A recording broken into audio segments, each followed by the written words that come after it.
আপনি কি ফ্যামিলি পলিটিক্সের শিকার হয়েছেন? ফ্যামিলি পলিটিক্সের যন্ত্রণা যদি আপনাকে কুঁড়ে কুঁড়ে খাচ্ছে, তবে এই ভিডিওটি আপনার জন্যে। তাই ভিডিওর শেষ পর্যন্ত থাকলে আশা করি আপনার ভালো লাগবে। নমস্কার বন্ধুরা, প্রেরণা বাংলা মোটিভেশন চ্যানেলের আজকের পর্বে সকলের আমন্ত্রণ রইল। আশা করি সকলে ভালো আছেন, সুস্থ আছেন। প্রধানত 3 ধরনের মানুষ ফ্যামিলি পলিটিক্সের শিকার হন। প্রথম, যাদের কর্তব্যবোধ অত্যন্ত বেশি। শ্রীমা বলেছিলেন, যখন যেমন তখন তেমন, যাকে যেমন তাকে তেমন, যেখানে যেমন সেখানে তেমন। আপনি সকলের প্রতি আপনার কর্তব্য পালন করছেন, কিন্তু তারা আপনার এই কর্মকে বিন্দু মাত্র মূল্য দিচ্ছে না। তারা মনে করে নেয় যে আপনার এই কর্ম আপনার দায়বদ্ধতা, আপনাকে করতেই হবে। আপনি পালন না করলে সেটা আপনার অপরাধ। এই ধরনের মানসিকতা যাদের মধ্যে থাকবে, তাদের থেকে আপনাকে কিন্তু সাবধানে থাকতে হবে। আপনি কর্তব্য তাদের ওপরেই পালন করবেন যারা আপনার এই কর্মের দাম দেয়, আপনাকে ভালোবাসে। একতরফা তো কোনো কিছুই হয় না। আর যদি আপনি উল্টো দিকের মানুষদের যাচাই না করে সকলের উপর সমান কর্তব্য পালন করতে থাকেন, তাহলে আপনাকে নিজেকে তৈরি রাখতে হবে। ফ্যামিলি পলিটিক্সের আঘাতটা সবার প্রথমে আপনার ওপরেই কিন্তু আসবে। আর ঠিক সেই জন্যেই যে যেমন, আপনাকে কিন্তু তার সাথে ঠিক সেরকম আচরণ বা সেরকম ব্যবহারই করতে হবে। তবে আপনি নিজেকে ভালো রাখতে পারবেন, আপনি আপনার জীবনের উদ্দেশ্য পূর্ণ করতে পারবেন, আপনার জীবনকে শান্তিময় করে রাখতে পারবেন। না হলে আপনাকে কিন্তু অশান্তি কুঁড়ে কুঁড়ে গ্রাস করবে। দ্বিতীয়, যে ধরনের মানুষেরা অতিরিক্ত ইমোশনাল, তারা কিন্তু ফ্যামিলি পলিটিক্সের শিকার হয়। পরিবারের বাকি সদস্যরা এক মজার খেলায় মেতে ওঠে এই ধরনের মানুষদেরকে নিয়ে, কারণ আপনার ইমোশনের দাম তাদের কাছে নেই, তাদের কাছে আপনার ইমোশনের দাম তুচ্ছ।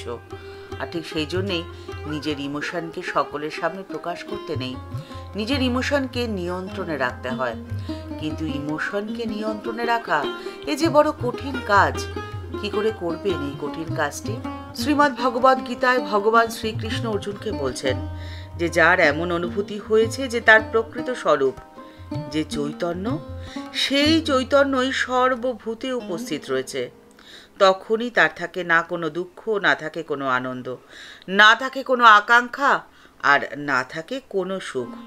কারণ সব রকম ভাবেই তো সে বুঝতে পেরে যায় যে কোনো অনুভূতি সুখ বা দুঃখের তো নয়, সমস্ত অনুভূতির মধ্যেই রয়েছে সেই পরম ও এক চৈতন্য, যে চৈতন্য রয়েছে তার নিজের মধ্যেই।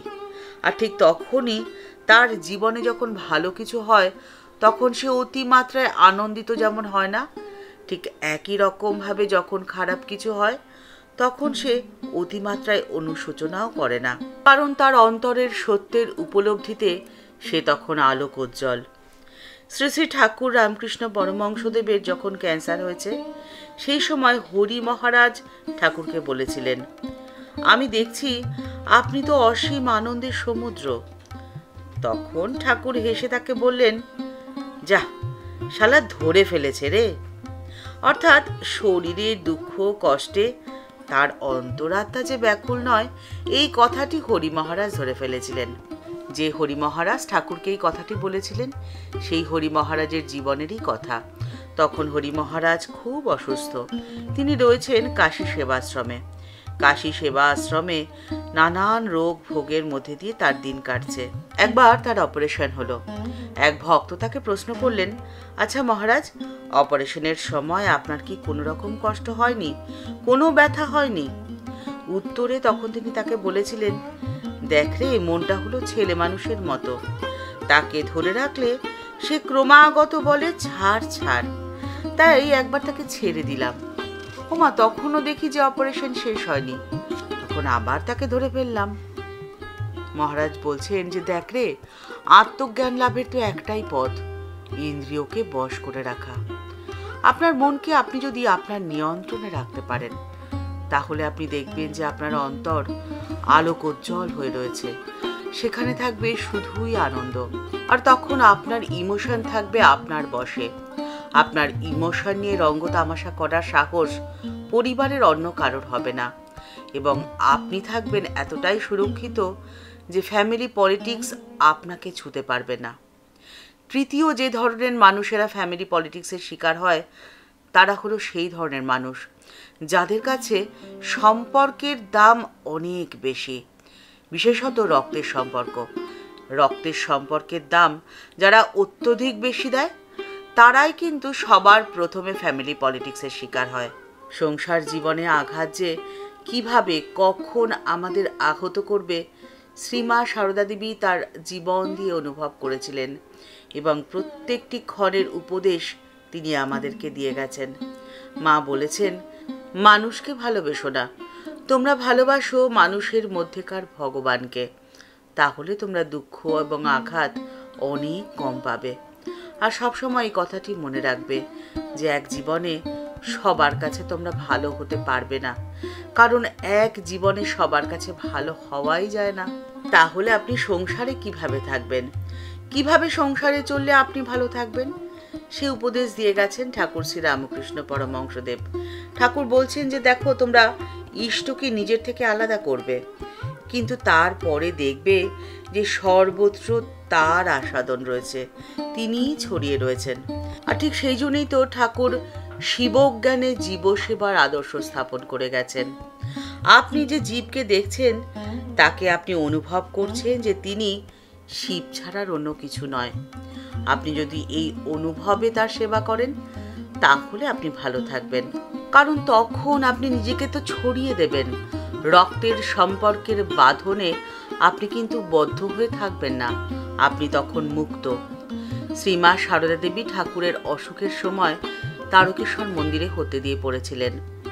তারপরে একদিন হঠাৎ রাত্রে মায়ের এই অনুভূতি হয়েছিল, কে কার স্বামী, কে কার স্ত্রী, কে বা কার এই সংসারে, সবই তো তিনি।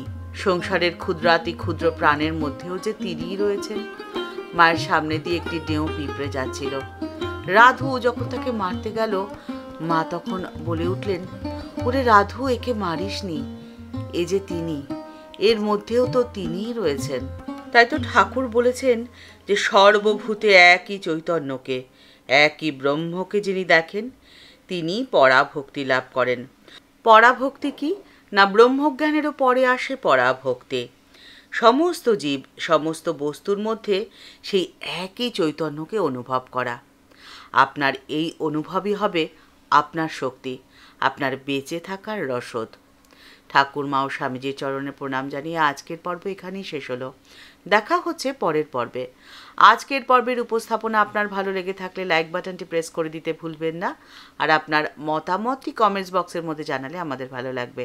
এই ভিডিওটি আপনার ভালো লেগে থাকলে অনেকের মধ্যে শেয়ার করে দেওয়ার অনুরোধ রইল।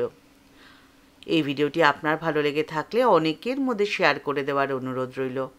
ঠাকুর শ্রী রামকৃষ্ণ ভাবধারাকে সকলের মধ্যে ছড়িয়ে দিতে আপনার অবদান আপনি রেখে যেতেই পারেন। আর আপনি যদি এই চ্যানেলে প্রথম এসে থাকেন তাহলে চ্যানেলটিকে সাবস্ক্রাইব করে বেল বাটনটি ক্লিক করে দিয়ে অল বাটনটিতে ক্লিক করে দিতে পারেন। তাহলে এই চ্যানেলে ভিডিও আপলোড হলেই আপনার কাছে নোটিফিকেশনটি চলে যাবে। সবাই ভালো থাকবেন, সুস্থ থাকবেন। দেখা হচ্ছে পরের পর্বে। নমস্কার।